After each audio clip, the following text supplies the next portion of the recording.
യോഹന്നാൻ്റെ സുവിശേഷം 18-ാം അധ്യായം അതിൻ്റെ 38-ാമത്തെ വാക്യം. യേശുവിനോട് പീലാത്തോസ് പറയുന്നു, സത്യം എന്നാൽ എന്ത്? ശ്രദ്ധിക്കുക, യേശുവിനോട് പീലാത്തോസ് ചോദിക്കുകയല്ല, മറിച്ച് പറയുകയാണ്, സത്യം എന്നാൽ എന്ത്? തൊട്ടു മുമ്പുള്ള സംഭാഷണത്തിൽ യേശു പീലാത്തോസിനോട് പറയുന്നുണ്ട്, സത്യതൽപരനായവൻ എൻ്റെ വാക്ക് കേൾക്കുന്നു. ഒരു ന്യായാധിപനായാണ് പീലാത്തോസ് അവിടെ ഇരിക്കുന്നത്. ന്യായാധിപൻ എന്നാൽ സത്യം കണ്ടുപിടിക്കുവാൻ ബാധ്യതയുള്ളവനാണ്. ഏതെങ്കിലും ഒരു പ്രത്യേക വിഷയവുമായി ബന്ധപ്പെട്ട ഒരു പ്രസ്താവനയല്ല, മറിച്ച് യേശു പറഞ്ഞതിന് മറുപടി എന്നോണം പീലാത്തോസ് പറയുന്ന ഒരു പ്രസ്താവനയാണിത്. ഇതൊരു ചോദ്യവുമല്ല, ഒരു പ്രസ്താവന മാത്രമാണ്. എന്ത് എന്ന ഒരു വാക്ക് ഉള്ളതുകൊണ്ട് നാം ഒരുപക്ഷെ ഇത് ചോദ്യമായിട്ട് തെറ്റിദ്ധരിച്ചേക്കാം.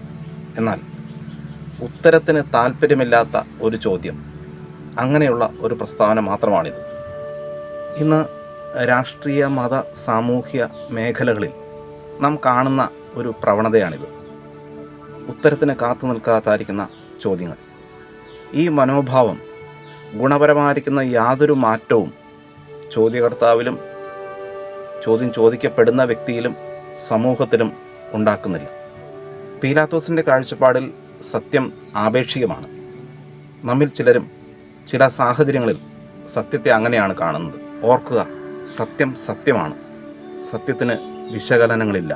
യേശുക്രിസ്തു എന്താണ് സത്യത്തെക്കുറിച്ച് പറയുന്നത്? യോഹന്നാൻ്റെ സുവിശേഷം 14:16, ഞാൻ തന്നെ വഴിയും സത്യവും ജീവനും ആകുന്നു. യേശു മാത്രമാണ് യഥാർത്ഥ സത്യം. യേശു മാത്രമാണ് സത്യം.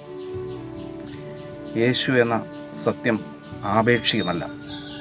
യേശു എന്ന സത്യം അനാദിയായി നിലനിൽക്കുന്ന സത്യമാണ്. യോഹന്നാൻ്റെ സുവിശേഷം 1:14, വചനം ജഡമായി കൃപയും സത്യവും നിറഞ്ഞവനായി നമ്മുടെ ഇടയിൽ പാർത്തു. യോഹന്നാൻ്റെ സുവിശേഷം 18:37, സത്യത്തിന് സാക്ഷി നിൽക്കേണ്ടതിന് ഞാൻ ജനിച്ചു, അതിനായി ഞാൻ ലോകത്ത് വന്നിരിക്കുന്നു, സത്യതൽപരനായവൻ എൻ്റെ വാക്ക് കേൾക്കുന്നു. യോഹന്നാൻ്റെ 3-ാമത്തെ ലേഖനം അതിൻ്റെ 3-4 വാക്യങ്ങൾ.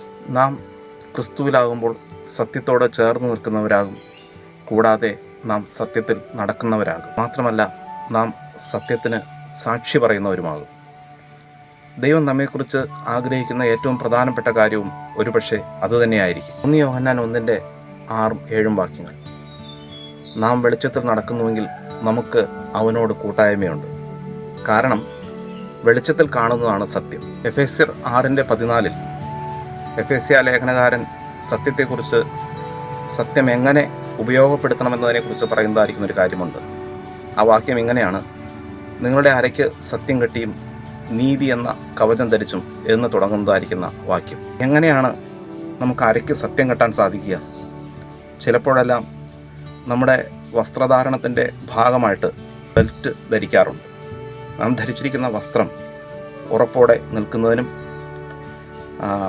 ഒരു സ്റ്റൈൽ സ്റ്റേറ്റ്മെൻറ്റ് എന്ന നിലയിലും ഒക്കെയാണ് നമ്മൾ ഈ ബെൽറ്റ് ധരിക്കുന്നത്. ഈ ബെൽറ്റ് ധരിച്ചിരിക്കുന്ന അത്രയും സമയം നാം ഈ ബെൽറ്റിൻ്റെ പരിധിക്കുള്ളിലാണ് നിൽക്കുന്നത്. ഇത് ഒരു സാദൃശ്യമാണ്. അരയ്ക്ക് സത്യം കെട്ടുക എന്ന് പറഞ്ഞാൽ നമ്മുടെ ജീവിതം സത്യത്തിൻ്റെ പരിധിക്കുള്ളിലാകണം. നാം നടക്കുന്നത്, ജീവിക്കുന്നത്, സംസാരിക്കുന്നത് ഇതെല്ലാം സത്യത്തിൻ്റെ പരിധിക്കുള്ളിലായി തീരേണ്ടതായിരിക്കുന്ന ഒരാവശ്യമുണ്ട്.